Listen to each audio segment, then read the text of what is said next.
మనకి మహిమ కలుగునుగాక.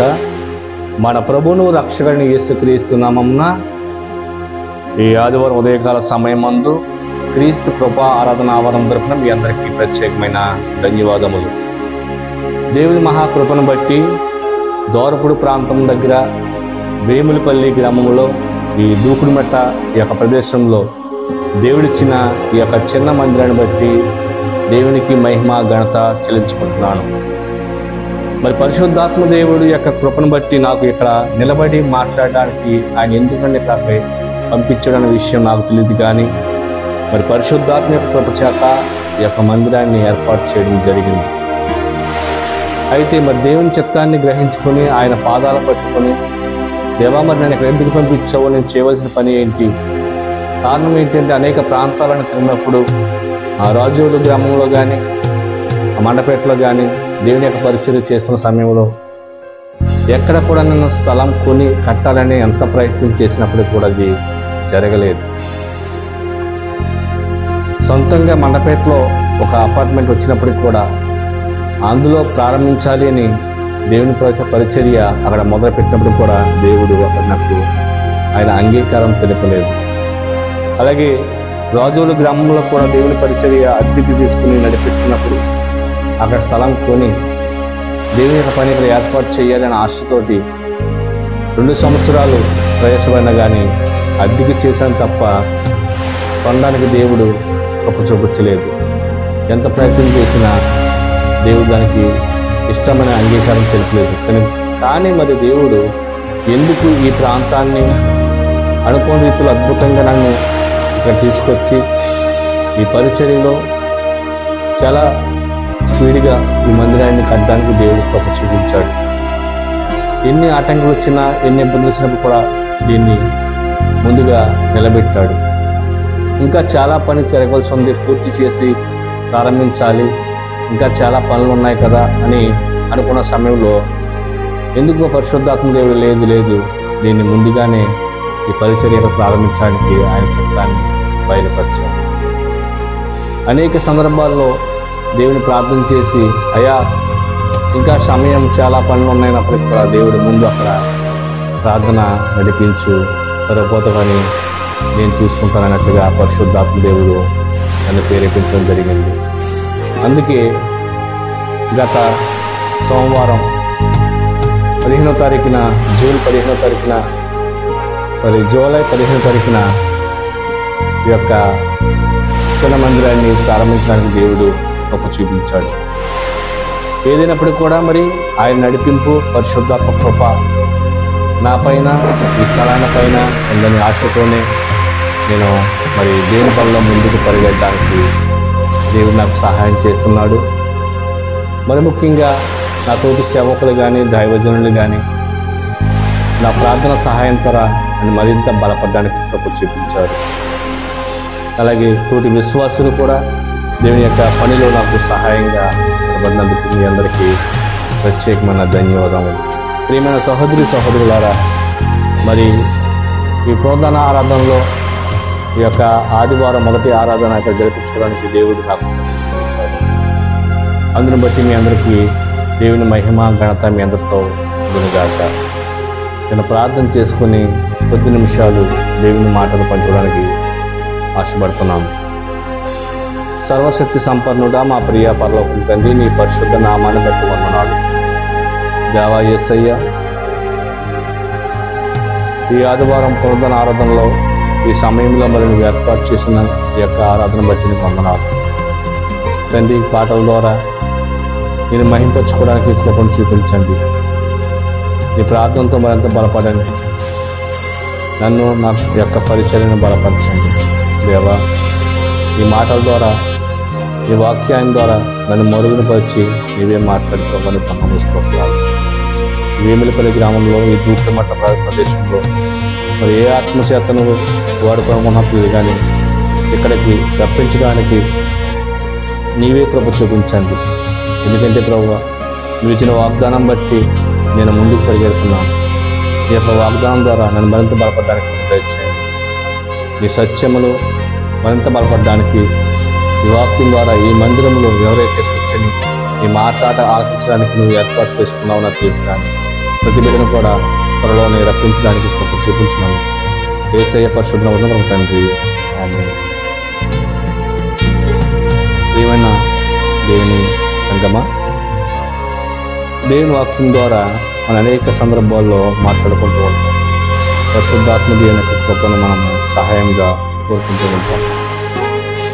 అయితే ఈరోజు ఎందుకో ప్రత్యేకంగా దేవుడు ఏమంటున్నాడంటే, ఎవరైతే నా తండ్రి చిత్తానికి లోబడి నడుచుకుంటారో వాళ్ళు నాకు బంధువులు. ఎవరైతే నా తండ్రి చిత్తానికి లోబడి నడుచుకుంటారో, నా తండ్రి చిత్తానికి ప్రకారంగా చేస్తారో వాళ్ళ మాత్రమే నాకు బంధువులు. ఎందుకు ఈ మాట దేవుడు మనకు చెప్తున్నాడు అంటే, మత్తయి సువార్త 12వ అధ్యాయంలో మనం చదివితే 46 నుండి 50 వరకు చూసినట్లయితే, ఆయన జనసమూహంతో ఇంకా మాట్లాడుచుండగా, ఇదిగో ఆయన తల్లియు ఆయన సహోదరుడు ఆయనతో మాటల అడుగుచుకు వెలుపల నిలిచి ఉండిరి. అప్పుడప్పుడు, ఇదిగో నీ తల్లియు నీ సహోదరుడు నీతో మాట్లాడుతున్నందుకు వెలుపల నిలిచినని ఆయనతో చెప్పాను. అందుకు ఆయన నాతో ఈ సంగతి చెప్పున వాడిని చూసి, నా తల్లి ఎవరు, నా సహోదరుడు ఎవరు అని చెప్పాను. తన శిష్యుల వైపు చేయ చాపి, ఇదిగో నా తల్లియు నా సహోదరులు, పరలోకమందున్న నా తండ్రి చిత్తము చెప్పిన చేయువాడు నా సహోదరుడు, నా సోదరి, నా తల్లి అనేది. సర్వశక్తి సంపన్నుడా మా ప్రియ పరలోక తండ్రి, ఇచ్చిన వాక్యాన్ని బట్టి వందనాలు. నన్ను మరుగును పరిచి శ్రేష్టమైన మాటల ద్వారా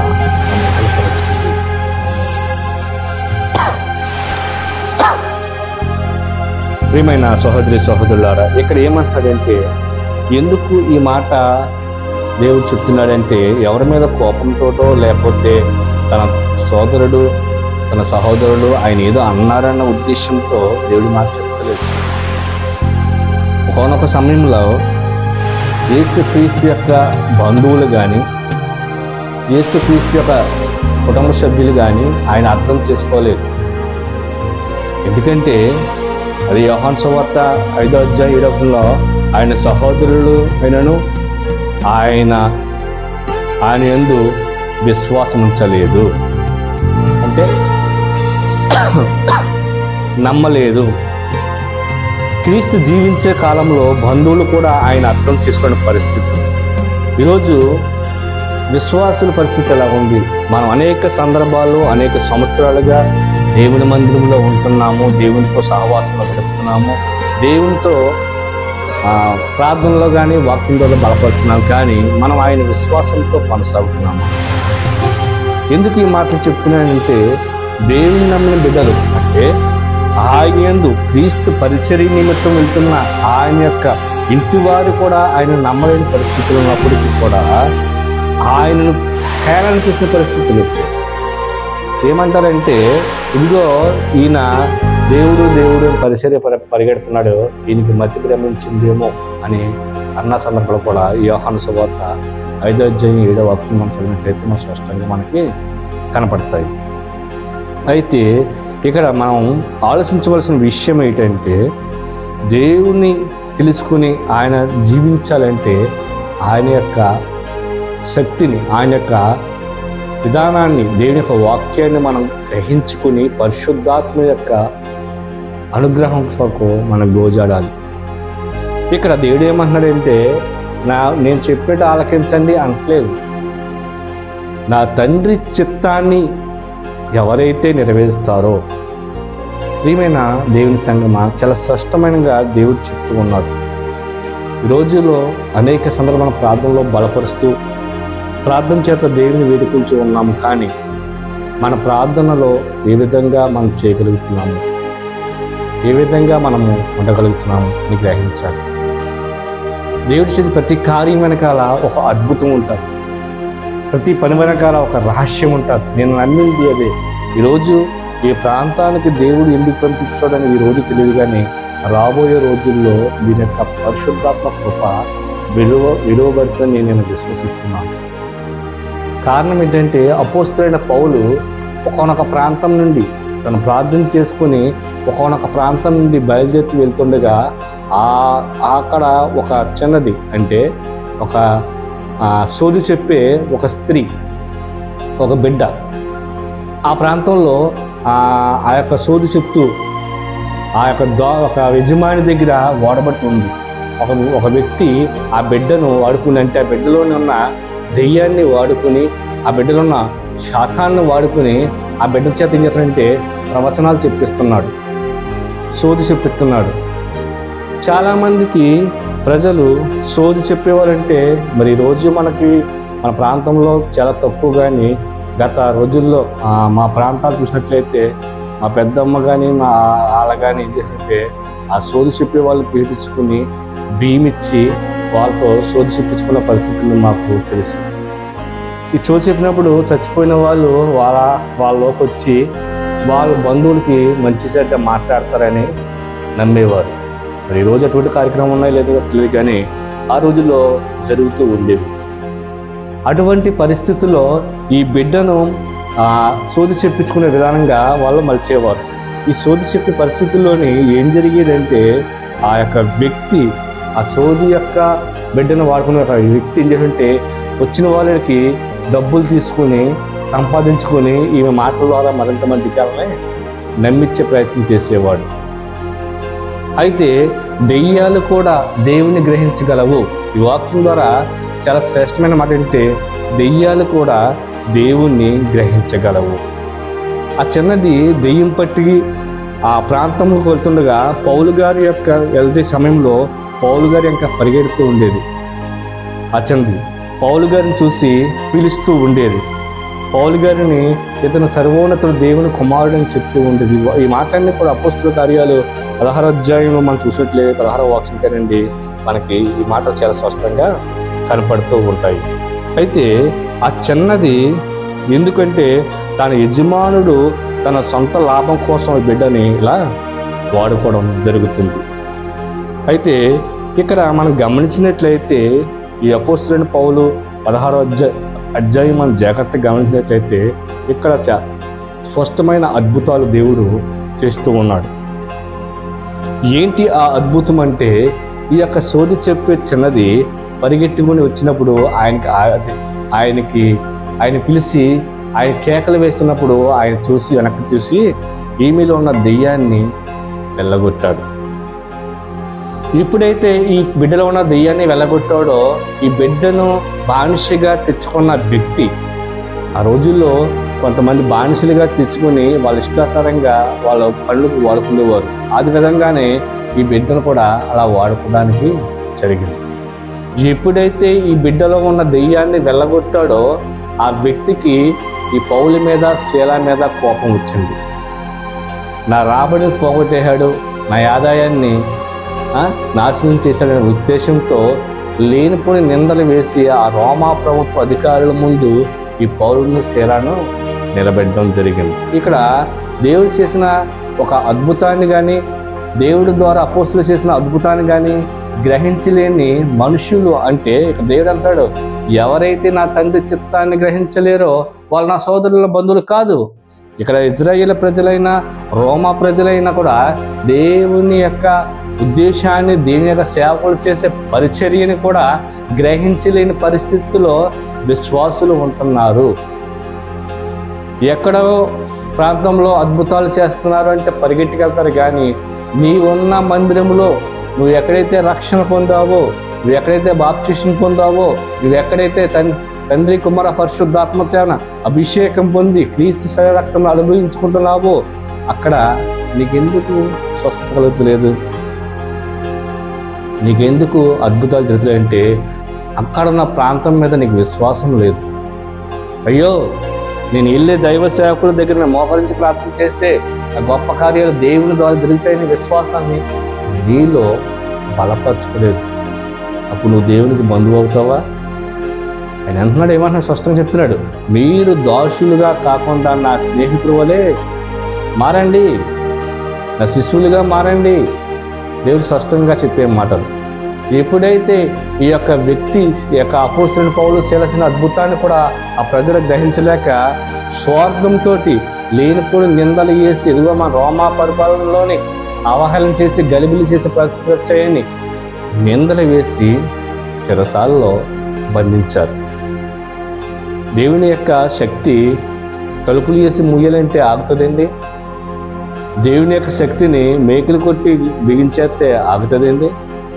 అలాగే అపోస్తలుడైన పౌలుని శీలాన్ని కూడా బంధించి శిరసాలలో పెట్టి ఆ కాళ్ళకు బండలు బిగించేసి గొలుసులతో కట్టేసినా సరే అర్ధరాత్రి వేళ దేవుని యొక్క మహిమ పరిస్థితులుగా భూకంపం వచ్చింది, దద్దరిల్లింది శిరసాలు. ఎప్పుడైతే శిరసాలు దద్దరిల్లిందో అక్కడ జరిగిన పరిస్థితి దేవుడు స్పష్టంగా బైబిల్లో రాస్తున్నాడు. ఎప్పుడైతే ఈ శిరసాల దద్దరిల్లిందో ఆ యొక్క గదులు కానీ, ఆ ఖైదీలున్న ప్రతి ప్రాంతం కానీ, ప్రతి శిరసాల కానీ, ప్రతి గది కానీ తలుపులన్నీ కూడా తెరుచుకున్నాయి. ఈ యొక్క దడబట్టి జరిగే పరిస్థితిని బట్టి ఆ శిరసాల అధికారి కళ్ళు తెరిచి చూసినప్పటికీ అతను అడిగిపోయాడు.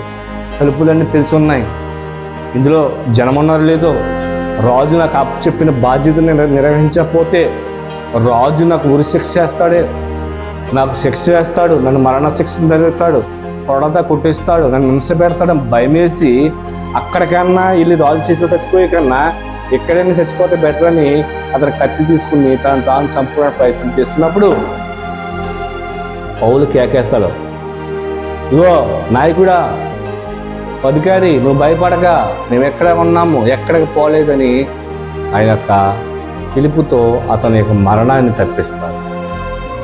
ఎప్పుడైతే మరణాన్ని తప్పించాడో ఆ వ్యక్తి వచ్చి అంటాడు, ఇంత అవకాశం ఉన్నప్పటికి కూడా, ఇంత నీకు పారిపోవడానికి అవకాశం ఉన్నప్పుడు కూడా మీరు పారిపోలేదంటే మీరు ఎంత నీతిమంతుడు, మీరు నమ్మిన దేవుడు ఎంత గొప్పవాడు, మీరు నమ్మిన విశ్వసించిన దేవుడు ఎంత శక్తిమంతుడు అని ఆయన గ్రహించి దేవుని మాటలు, నేను ఈ క్షణమే నేను రక్షణ పొందాలంటే ఏం చెయ్యాలా పౌలు చేయాలా, అయ్యా నేనేం చెయ్యాలి అని దేవుని యొక్క ప్రజలైన సేవకుల్ని అడుగుతుంటారు.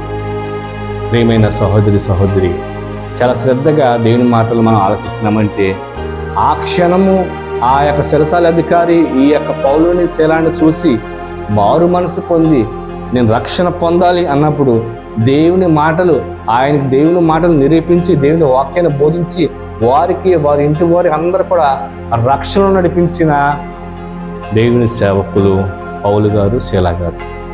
ప్రియమైన సహోదరులారా, మన 18వ అధ్యాయం 17 చెప్తే పౌలు తన సహచరుల గురించి ఆ చిన్నది కేకలు వేసినప్పుడు, అలాగే 20వ అధ్యాయంలోని రోమా ప్రభుత్వ అధికారులు ఆచారాలు పాటు చేస్తున్న మీద శిక్ష వేసినప్పుడు, అది 26లోని పౌలు శీలా ప్రార్థన స్తుతి ప్రార్థనకు దేవుడు జవాబిచ్చినప్పుడు, అది 27లో ఖైదీలు తప్పించిపోతారు అల్లిపోయినప్పుడు, అది 28లో శిరసాల నాయకుడికి ఆ యొక్క భయంతో చచ్చిపోయే పరిస్థితిలోని ఆ భూకంపం వచ్చినప్పుడు కూడా ఆయనను రక్షణ అయ్యేలాగా రక్షణ పొందుటకు ఏం చేయాలి? ప్రియమైన సహోదరుల పౌలు ఎంత క్లుప్తంగా ఆయనతో ఒకటే మాట చెప్పాడు. ఏం చెప్పాడంటే దేవుని యొక్క సూటిగా దేవుని వాక్యాన్ని బోధించి దేవుని మాటలు వినిపించి వారి ఇంటి వారికి రక్షణ ఇచ్చాడు. మరి నువ్వు పొందుకున్న రక్షణను ఇంకా దేవునితో యథార్థంగా జీవిస్తున్నామా? దేవుడు అంటున్నాడు, మీరే నా సహోదరులు,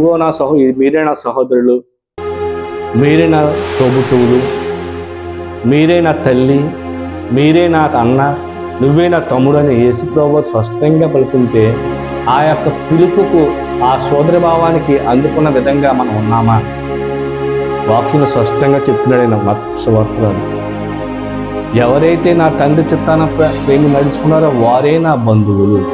ఇప్పుడు నువ్వు బంధువుగా ఉన్నావా లేదా దాసుడిగానే ఉన్నావా? ప్రియమైన సహోదరులారా, ఎందుకంటే ఆ రోజు రోమా పరిపాలన విధానంలో పౌలు శీలాన్ని దేవుడు అక్కడ ఎందుకు నిలబెట్టాడో ఇద్దరు వ్యక్తులకు రక్షణ కలిగింది. ఒకరు స్వస్థత వచ్చింది, ఒకరు రక్షణ వచ్చింది. స్వస్థతున్న బిడ్డ రక్షణలోకి వచ్చింది. ఈ యొక్క వ్యక్తి మారు మనసు పొంది దేవుని వదిలాడు.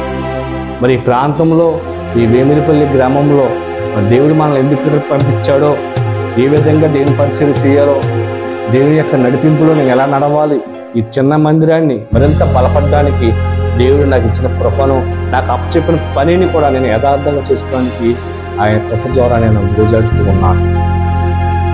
ప్రియమైన సహోదరి సహోదరుడా, ఎవరు సహాయం చేసినా చేయకపోయినా దేవుడు మాత్రం నాకు సహాయం చేసేవాడిగా ఉన్నాడు. ఈరోజు మరి ఆ రాజమండ్రి ప్రాంతంలో కానీ దేవుని పరిచర్యలో ఎదుగుతున్న అనేక మంది సేవకులు నాకు యొక్క ప్రార్థన ద్వారా ముందు నడిపించి ఈరోజే ప్రారంభించి, ఎప్పుడైతే సమయం దేవుడికి ఆ సమయాన్ని అక్కడ ఎవరైతే రప్పించాలనుకుంటున్నాడో, ఎవరైతే ఆ మాటలో బలపడాలనుకుంటున్నాడో దేవుడు తీసుకొచ్చి అక్కడ దిగుతాడు. రాజుల ప్రాంతంలో నేను దేవుని పరిచయం చేసినప్పుడు, ఒక తాటేకి పాకలో అద్దెకి చేసినప్పుడు నేను ఎవరింటికి వెళ్ళలేదు, ఎవరు పిలవలేదు. కారణం దేవుడు నాకు అప్పచెప్పాడు. ఎవరైతే ఎదుర్కొని ఇక్కడికి వస్తారో, దేవుని యొక్క ప్రార్థన చేస్తూ ప్రతి ఆదివారం సాయంకాలం మాత్రం ఆరాధన నడిపిస్తూ ఉన్నాను. అనేక మంది ప్రజలు అక్కడ ఉన్న ప్రజలు దేవుని వాక్యం కొరకు పరిగెత్తుకొని వచ్చేవారు. ప్రియమైన సహోదరి సహోదరుల, ఈరోజు కూడా అదే నమ్మాను. దేవా, ఈ వేమిరిపల్లి ప్రాంతంలో దూకుడు మట్ట పరిచర్యలో నన్ను ఇక్కడ నిలబెట్టావు. ఈ ప్రార్థన ద్వారా నేను అనేక మందికి రక్షణగా రావడానికి నాకు కృప చూపించండి. నీ యొక్క ఇచ్చిన ఉద్యోగానికి, నువ్వు నాకు అప్పచెప్పిన పనికి యథార్థంగా పనిచేయడానికి కృప నాకు దయచేయమని వేసి అడుగుతూ ఉన్నాను. ప్రియమైన సహోదరి సహోదరుడ, ఈ క్రీస్తు కృప ఆరాధన ఆవరణము గత 5 సంవత్సరాలుగా దేవుని పరిచర్యలో నడిపిస్తూ ఉన్నాను. ఈ నూతనంగా ప్రారంభించిన ఈ మందిరాన్ని బట్టి, ఈ యొక్క దేవుని యొక్క ఆలయాన్ని బట్టి, దేవుని యొక్క ఆవరణను బట్టి దేవుని మరింత స్థితిగానం చేస్తూ ఈ పరిచర్యలో ఇక్కడ ప్రార్థన బలంగా జరిపించడానికి దేవుడు నన్ను వాడుకోవాలని ఆయనను అడుగుతూ ఉన్నాను. అలాగే మీరు కూడా ప్రార్థన చేయండి. రాబోయే రోజుల్లో ఒక శక్తివంతమైన ప్రార్థన మందిరంగా దీన్ని ఏర్పాటు చేయడం దేవుని నమ్ము. ఎందుకంటే దేవుడు ఏమంటే, విశ్వసించండి, నమ్మండి, నా మాటలు నమ్మేవాడు నా సోదరుడు, నేను అనుసరించేవాడు నా బంధువు. ప్రియమైన సహోదరి సహోదరులారా, అపోస్తలుడైన పౌలు యొక్క మాటలు ఆలకించి ఆ శతాధిపతి ఎలాగైతే రక్షణలో నడిచాడో, మరి కొద్ది మాటలు దేవుని మాటలను ఆలకించి నీవు నేను కూడా రక్షణలోని పరిశుద్ధాత్మ కృపలో నడవాలని ఆశపడుతున్నాను. ఈ కొద్ది మాటలు దేవుడి నేటిలో దీవించబడిన గాక. ప్రార్థన చేసుకుని ముగించుకుంటాం. సర్వశక్తి సంపన్నుడా, మా ప్రియ పరలోక తండ్రి, అయ్యా యేసయ్య, నువ్వు మాట్లాడిన 2 మాటలు బట్టి నీ వందనాలు. దేవా, ప్రాంగణంలోని పరిశుద్ధాత్మ దేవదేవతలను నిలిపించావని నేను గ్రహించగలిగాను. దేవా, నా స్పర్శ ద్వారా నన్ను స్పర్శించి నాకు ఇచ్చిన కృప చేత మరింత బలపడడానికి కృప తెచ్చేయండి. సరే, ఈ వాక్యంతో మరి బలపరచండి. ఇటువంటి శోధనలోకి గురి కాకుండా, ఎటువంటి ఇచ్చలకు నేను పోకుండా మీ కృప చేత బలపరచండి. నాకు ఇచ్చిన ఈ పనిని యథార్థంగా జీవించడానికి కృప తెచ్చేయండి. నా వాక్యం కన్నా బిడ్డలను దీవించండి. ఈ ప్రార్థన ఏకీపించిన బిడ్డలు దీవించమని యేసయ్య పరిశుద్ధ తండ్రి, నీ క్రీస్తు కృపారపణ ఆవరణాన్ని దీవించండి, ఆశీర్వదించండి. నువ్వు నిలబెట్టిన ఈ దేవదూతలను కూడా ఈ పరిచర్యలో భాగంగా ఇచ్చిన విధానానికి వందనం తండ్రి. తండ్రి, నాకు నువ్వు చూపించిన ఈ దర్శనాన్ని బట్టి వందనాలు. ఒక చేత మరి ఈ దేవదూతలను ఈ మందిరంలో నిలబెట్టుకుంటూ నీకు మహిమ గంట చెల్లించుకుంటూ యేసయ్య శ్రేష్టమైన నామమున అనుకుంటున్నాం తండ్రి. యేసు రక్తం చేయి, యేసు నామమున అనుకుంటున్నాం తండ్రి. నా ప్రాణమా యెహోవా సంధించుము, నా అంతరంగ సమస్తమా అని పరిశుద్ధరాముడు.